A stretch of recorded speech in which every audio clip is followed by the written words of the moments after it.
We are QOTD and you are watching the Question of the Day show. It is our daily recap. QOTD is the game show that lets you be on the air, and you can join us on the air by recording your video answers to our awesome daily questions. And you can also join us by voting for your favorite answers to determine who makes it to the weekly Big Show Championship that is on Thursdays at 8:30 a.m. Eastern Time. We're going to show you how to make it on the air with us for Thursday's Big Show. We're also going to take a look at one of our favorite fan answers to today's question. Earlier in the week, we talked about burning books, but today we're talking about what you can do to set your pants on fire. Whatever does she mean by that? While we contemplate that mystery, why don't we take a second and subscribe? You know, there's a subscribe button on the bottom of your screen. If you're on YouTube, if you're on Twitch, you can follow us. And if you're on BeyondTheAir.com, just go ahead and click the register button. And that way, in your inbox or whatever, first thing in the morning, you will get the question of the day before anybody else. And if you record first, that puts you on the air first. It gives you more time to get more votes. It's a better opportunity to get on the recap show and make it to the Thursday Big Show. And this is all a very long way of explaining why you should subscribe right now. Yes, and even better, none of it was a lie. All of it is very true and very accurate.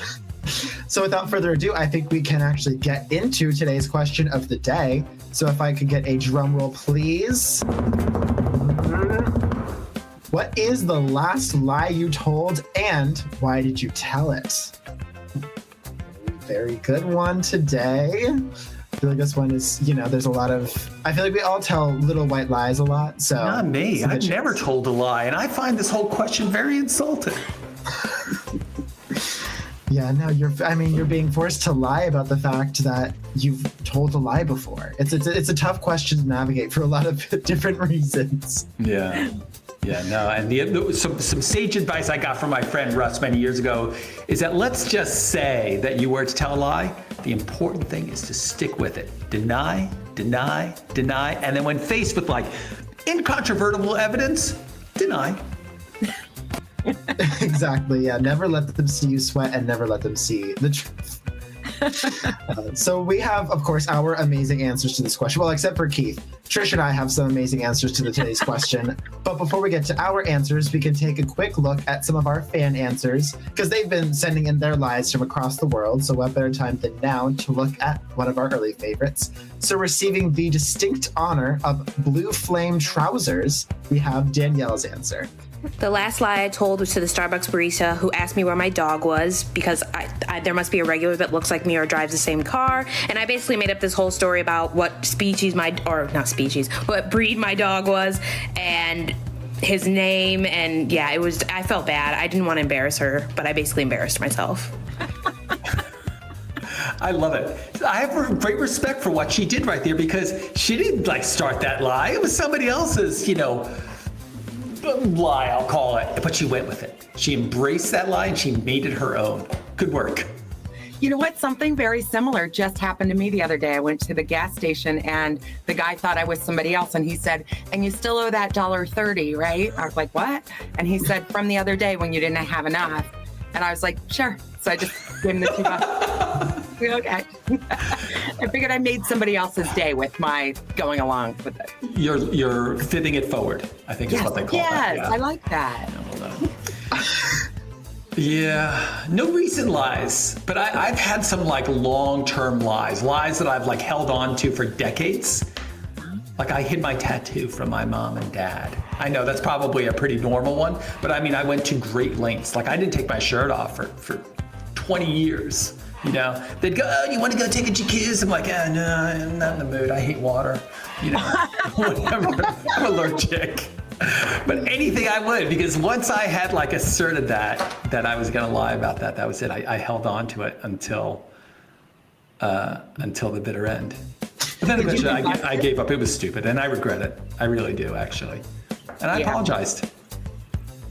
Yeah. Well, I feel like it's also it is very young adults to not want to tell your parents everything, to be like, "Oh, well, I don't really want to get the lecture about tattoos." Or for me, I would probably say my most recent lies are what exactly I get up to over the weekends, because I'm sure they don't want to hear about me running around the city getting turned. No, but you can tell us. We won't tell them. Come on.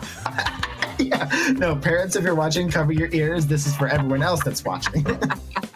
Yeah, That's right. Well, today's question is not the only one you can answer. We've got 4 other questions so far this week. So let's take a quick look at this week's answer leaders so far, starting with the top 3 answers for Friday's question. If money were no object, what would be your dream job?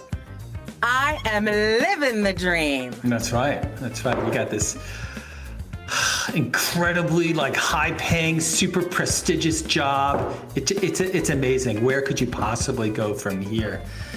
The only thing that you need to really complete the perfect life is a good cup of coffee.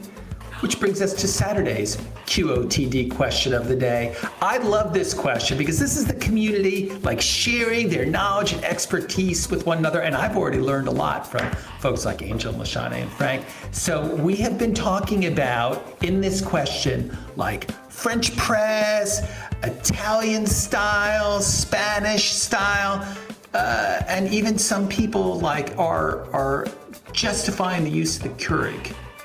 And I get it now. I didn't get it, but now I get it. I mean, the perfect cup of coffee can make the perfect meal. And speaking of that, Sunday's question is related to that. If you could choose your last meal, what would you have to eat? Does it include the perfect cup of coffee? Is it a breakfast for breakfast or breakfast for dinner type situation? We've got Phoebe, Ill Options, and Bella. They all have incredible answers. I heard a lot of people talking about just having huge feasts, and going to bed with a little bit of a tummy ache. So I think I'm kind of in that camp where I'm if I'm not going out and I'm I could not eat another bite, then I don't know what I'm doing. Well, we moved from flame broiled burgers to roasting authors with Monday's question. Are some books so terrible they should be censored or banned or even burned? Wow, did we get some wild answers from people that just went right across the board. This is one of my favorite questions because people are super passionate about how they felt about censorship. Oh, I think you are muted at the moment. Ooh, forgive me. I was banning myself. But the thing that I love about this one is that not only are people super passionate about it, but they're also reasonable at the same time. They have strongly held feelings, but they also have good reasons for it. And I think that it's a kind of a funny question right now because we know that there's lots of bad things being published out there, particularly on the internet. But at the same time, we need to have this free exchange of ideas. And so kind of what we're doing right now is that we are making decisions about what do we want the future to look like. And there are different visions about, the trade-offs between, let's just say, liberty of thought and safety and security, and calmness on the other hand.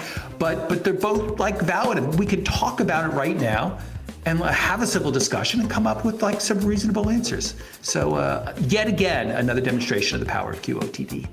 But I love it. It's a great question. It's one of my favorite questions that we've had in many months. Yeah, no, me too. It's a complex question, but like you said, what better way than a public forum to sort of work through the weeds of the question and sort of get through the complexities of it. I love it. Well, as we've mentioned, today's question is not the only one you can answer, as you can see. So what better time than now to look at another one of our favorite answers to one of the questions that we just talked about. Specifically, let's get into Saturday's question, which was life hacks. What's the best way to make the perfect cup of coffee? Receiving the honor of the key to coffee, we have a very special answer from Rev Wills. Let's see what he recommends. When it comes to coffee, freshness is key. So fresh ground is good, but fresh roasted is even better. It's like the difference between a fresh baked cookie and one that was baked a day ago. Completely different. My favorite is a Tanzanian pea berry that's been fresh roasted and then lightly crushed and cold brewed. Cold brewed doesn't kill any of the caffeine or the flavor, so you get that great punch, great flavor, and the greatest cup of coffee in my opinion. Fresh roasted, cold brewed. He's got to be a West Coaster. That's all I'm saying, because they know and love their coffee and are willing to take the time to make a great cup. But that's super advice. Fresh. Yeah. That was Wow. great. In depth. I love it.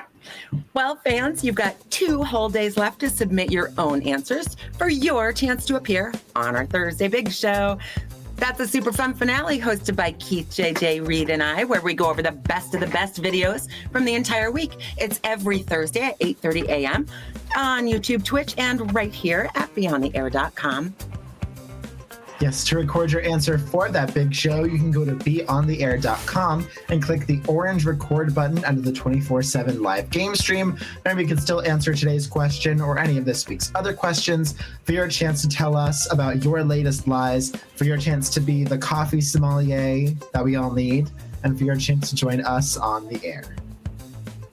And while you're over there at beyondtheair.com, did you know that you can also play the Guess and Bid game? It's another way to get on the air. What you do is you bid green stars on the videos that you think are most likely to win, or maybe the ones that deserve to win. And then as they move up the leaderboard, so do you. It's another way of appearing on the air, just like Mary and Zach right here. They didn't record. Maybe they recorded. I think Zach recorded. But Mary, I don't think she recorded. But here she is on the air because she's the winner in the Guess and Bid game. So meander on over to beyondtheair.com and you can play Guess and Bid. And we'll see you on the Daily Recap Show. Well, guys, this has been a super show. Really great answers. I love the fans, and everything that they've been saying. I've learned a lot, and I just love it. I want to say thank you to everybody who has watched, voted, and recorded on behalf of everybody at beyondtheair.com and Consolidated Wonder. I want to say thank you, and I can't wait to see you on TV. Bye, everybody. Bye. My goodness. Oh, happy birthday, Nancy. I love you. Oh, happy birthday!